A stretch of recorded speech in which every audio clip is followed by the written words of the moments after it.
আমাদের চাঁদরাতটা পুরো নষ্টই করে দিয়েছিল একজন। আসলে কি জানেন, মানুষকে বিশ্বাস করাটাও ভুল, না করাও ভুল। প্রত্যেক বছর আমরা এই চাঁদরাতটায় অনেক বেশি মজা করি। এবারেও অনেক আশা করেছিলাম, তবে পুরোটা চাঁদরাত নষ্ট করার জন্য কয়েকটা মানুষই যথেষ্ট। আবার তো কিছু মানুষের অভিযোগ শুনতে শুনতে মনে হচ্ছে যে আমরা এত কিছু করাটাই আমাদের জন্য ভুল হয়েছে। পুরোটা রোজার মাস কষ্ট করে খেটে তারপরে বাড়িতে এসে ঈদের দিন পর্যন্ত কষ্টই করে গিয়েছি, শুধুমাত্র আপনারা যারা আসবেন তারা যেন সুন্দর কয়েকটা ভিডিও করতে পারেন, ছবি তুলতে পারেন, আর আমাদেরও ঈদের দিনটা যেন অনেক ভালো কাটে। আসসালামু আলাইকুম, সবাই কেমন আছেন? চাঁদরাতের দিন সকালবেলা থেকে বাড়ি যেহেতু লাইটিং করব, যার কারণে অনেক জায়গায় কল করে করে মানুষকে ডেকেছিলাম। ডেকোরেটরের মানুষগুলো যে এত এত মিথ্যা কথা বলে, কেউ এসে বেশি টাকা চায়, কেউ আসতে চেয়েও সময় পার করে দেয়। এসব করতে করতে এত দেরি হয়ে গিয়েছিল, ইচ্ছে ছিল 2 হাত ভর্তি মেহেদি দিব, কিন্তু তার হলো কই, মানুষের জন্য আমাদের ঈদটাই নষ্ট। একটা ডেকোরেটরের সাথে কথা বলেছিলাম, তিনি বলেছিল যে বিকেলের মধ্যে আমাদের বাড়িটা লাইটিং করে দিবে। আসলে তাকে বিশ্বাস করাটাই আমাদের ভুল হয়েছে। সে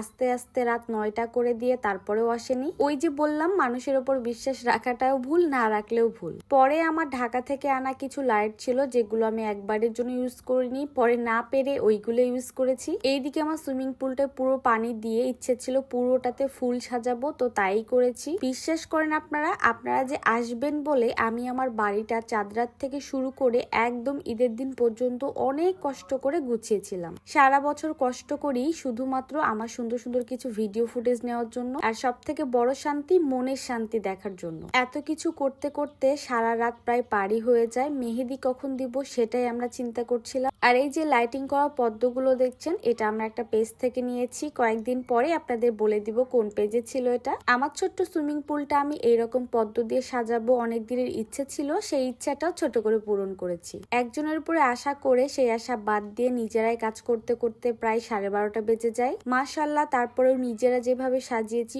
অনেক বেশি সুন্দর লাগছিল। 4000 টাকাতে রাজি হওয়ার পরেও, লাইটিং না আসার পরেও যে কি সুন্দর করতে পেরেছি, এটা হয়তো বা আল্লাহই চেয়েছিল। পুরো বাড়িটা লাইট দিতে না পারলেও এক সাইড লাইট দেওয়াতে অনেক বেশি উজ্জ্বল হয়েছিল। পদ্মগুলো শুধু পানিতে দিলেই সুন্দর মতো লাইট হবে, ওপরে তুললে কিন্তু একদম লাইট জ্বলবে না। নীরব তো চেষ্টা করছিল যে ওর কপাল খুলে কিনা, তো কপালে একটু পানি দিয়ে তারপরে লাইট দিয়েছিল।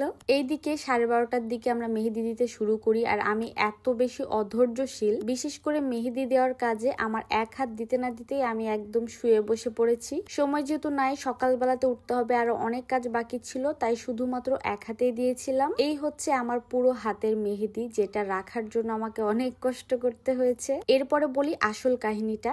সারা রাত কষ্ট করে, আধা বেলা জেগে 3-4 ঘন্টা ঘুমিয়ে সকালে আবারও কষ্ট করেছি পুরো বাড়িটা সাজানোর জন্য। তারপরে আমি এত অসুস্থ হয়ে পড়ি যে সারাদিন বিছানায় পড়েছিলাম, শুয়েছিলাম। আর কয়েকজন আপু মেবি দেখা করতে এসে আমার দেখা না পেয়ে হয়তোবা উল্টা পাল্টা বলতেছেন। আপনারা যেমন কষ্ট করে এসেছেন, আমিও আপনাদের জন্য কষ্ট করে অনেক দিন যাবত এই বাড়িটা সুন্দর মতো সাজিয়েছি। আমিও তো মানুষ, আমারও তো ক্লান্তি আছে, অসুস্থতা আছে। 1-2 জন এসে দেখা করতে না পারলে যে এটা ওটা বলবেন, সেটা তো ঠিক না। যাই হোক, আমরা হয়তো বা ভিডিও করি তাই ভাবেন যে আমাদের কোনো অসুখ বিসুখ বা অসুবিধা থাকতে পারে না। আমি শুধুমাত্র আপনাদের জন্যই বাড়িটা সাজিয়ে দিয়েছিলাম। আমি না থাকলেও যেন আপনারা এসে ছবি তুলতে পারেন, ভিডিও করতে পারেন। তা বাদেও যদি আপনাদের এত অভিযোগ থাকে, তাহলে সেখানে আমার কিছুই বলার নেই। সবাই ভালো থাকবেন, সুস্থ থাকবেন।